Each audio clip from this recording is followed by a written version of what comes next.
You and Sarah rush through the doors as Rachel screams, her cries abruptly cut off as the stone doors slammed shut, though you can still hear a faint grinding coming from behind you. At the beginning there were 5, but now it was just you and Sarah. You catch your breath and try to get your bearings. You don't know how you and your friends found the cave. You'd been camping in this area dozens of times, but I guess this time your hikes had taken you farther than you'd thought. It was Katie that first discovered the cave. It seemed pretty cool, and why not? You had all the right gear already, so why not scout it out a little? Then you found a doorway, and you went through it. It was a small room with 5 closed stone doors on the far side and a single stone pedestal in the middle. That's where you found the rings, and when you realised you were trapped. You weren't going to touch the rings at first. They looked old, maybe a valuable archaeological find, but then someone, Harry maybe, noticed the door you had entered was blocked. There was no handle, just a solid slab of stone. Rachel figured it must have come down from above the doorframe, and that's when everybody really freaked out.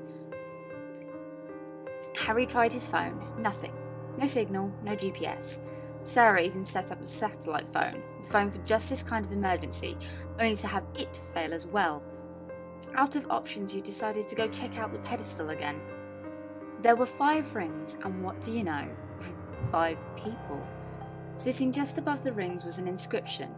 The one with the strongest destiny shall claim the prize. That part was kind of exciting, and well, it seemed like your kind of moment. Hadn't done much else with your life. That degree in psych hadn't gotten you very far, had it? Maybe you had the strongest destiny. You never really stood out much, didn't have any major talents or qualities, but it's the inside that counts, right? Isn't it? And after all, you've got that in spades. And that was what you were thinking before Katie died anyway. As you each slid a ring on your finger, they started to glow. Each glow a slightly different colour. You thought yours seemed to go a little brighter than the others, but you kept that to yourself. Each of the 5 rings shone towards a door at the far end of the room. 5 rings, 5 doors. Without any other choice, you went through. Everyone was starting to get excited. Then the doors slammed shut again. In this room, there were only 4 doors. Uh-oh. The rings started to glow again, but for some reason, Katie's went dark. That's when the floor started to shake.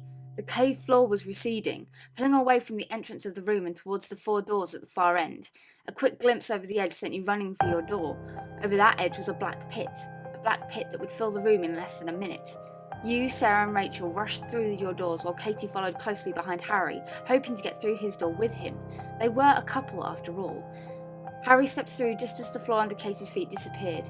He had her arm. He was going to pull her through, and the stone door slammed down on Katie's forearm with a sickening crack. Her trapped arm was the only thing keeping her from falling into the darkness, but everyone's doors were completely shut now except for Harry's. There was no way to save her, or even see her except for a twitching arm. Attached to that arm was a hand, and on that hand was a ring that didn't shine. Harry was screaming into the tiny opening, but Katie wasn't responding and the door was still trying to shut. Eventually it did.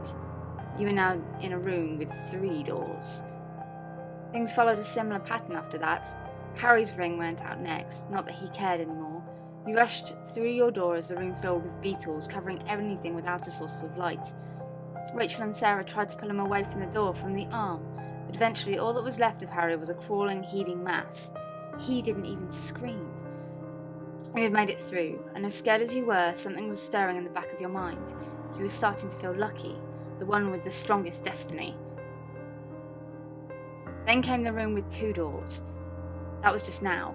Rachel's light went out. She started to cry, but calmly turned and said goodbye, that you'd always been good friends. Sarah was screaming at her not to give up, but you didn't want to stick around to find out what was going to go wrong, and as you ran through your door, noticed that the ceiling had gotten lower. And now, here you are. 1 door left. This is it. Your whole life building up to this. Validation. You didn't even have the fanciest job, the best degree. You aren't the most popular, the most successful, but you are going to survive. This is your destiny. The strongest destiny. Then you look at your ring, and the light has gone out. Sarah? No, it can't be. It's impossible. Why her? Why her? How can she? How dare she? That ring is mine. Give it to me. It's my destiny. As Sarah turns, she sees your rage. Her eyes widen in shock as you scream for what is rightfully yours. Your fist flashes out and knocks her to the ground. She scrambles away as you move closer. She's crying, begging you to stop. You don't even hear it. It's your destiny. It's about your life.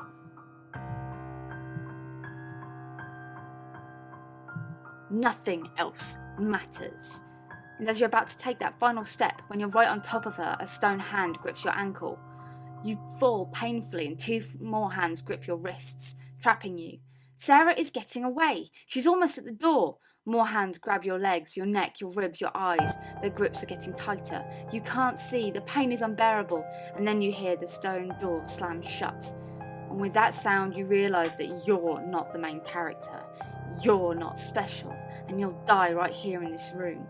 The world will go on without you. As your senses begin to fade, you have one last thought. What about me?